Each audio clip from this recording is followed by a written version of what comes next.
एक बोहेमियन की निंदा, विद्रोह, देर से स्पष्टता और आंतरिक अनुशासन की आवश्यकता। एक बोहेमियन की निंदा के अंश में ओ स्वर्ग और नरक के दूसरे भाग में प्रस्तुत आत्मा नोवेल का गवाही पहले से देखे गए नैतिक दुख के चित्र को और गहरा करता है, अब एक और भी प्रकट कोण के तहत।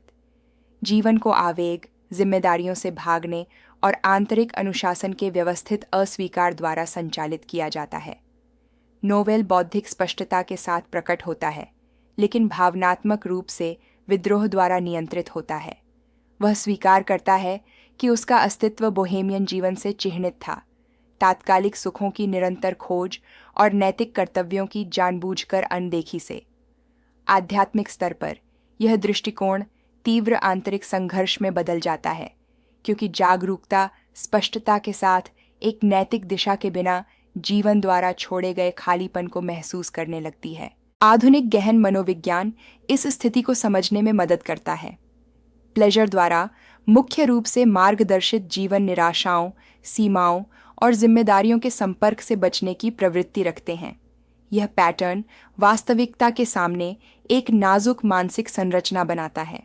जब भागने के तंत्र समाप्त हो जाते हैं, जैसे कि मृत्यु के बाद होता है, तो चेतना को उस चीज का सामना करने के लिए मजबूर होना पड़ता है जिसे टाला गया था, जिससे तीव्र दुख उत्पन्न होता है। स्पिरिटिज्म स्पष्ट करता है कि नॉवेल का दुख स्वयं प्लेजर से नहीं, बल्कि संतुलन, प्रतिबद्धता और अर्थ की कमी से उत्पन्न होता है। जिम्मेदारी के बिना प्लेजर निर्माण नहीं करता, यह केवल परिपक्वता को टालता है। आध्यात्मिक दुनिया में जागने पर नॉवेल महसूस करता है कि उसने अपनी चेतना को शांति की स्थिति में बनाए रखने के लिए पर्याप्त आंतरिक संसाधन विकसित नहीं किए हैं। आधुनिक विज्ञान इस पढ़ाई को मजबूत करता है, यह दिखाते हुए कि स्वस्थ मानव विकास के लिए आत्मनियमन, उद्देश्य और संतोष को टालने की क्षमता की आवश्यकता होती है। आवेग द्वारा नियंत्रित प्रणालियां अपरिहार्य सीमाओं का सामना करने पर पतन की ओर बढ़ती हैं।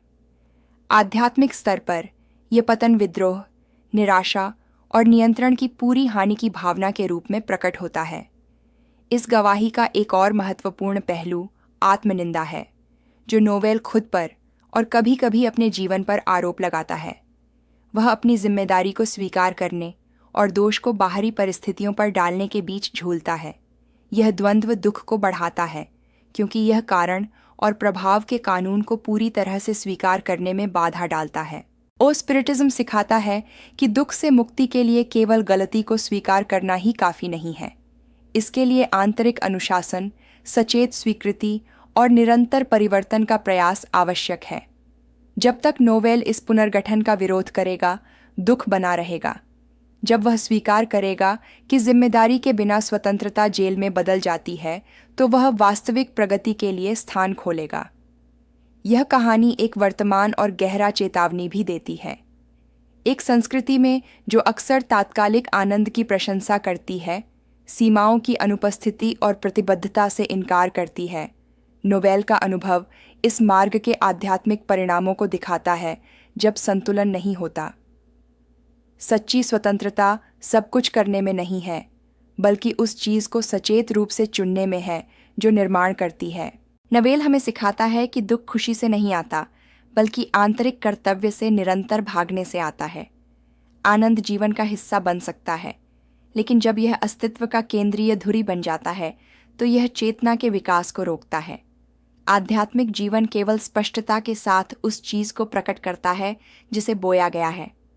इस गवाही पर विचार करना वर्तमान में जिम्मेदारी का एक निमंत्रण है। अनुशासन, उद्देश्य और नैतिक चेतना को विकसित करना अब भविष्य में अनावश्यक दुखों से बचाता है। चेतना तब परिपक्व होती है जब यह स्वतंत्रता और जिम्मेदारी के बीच संतुलन बनाना सीखती है।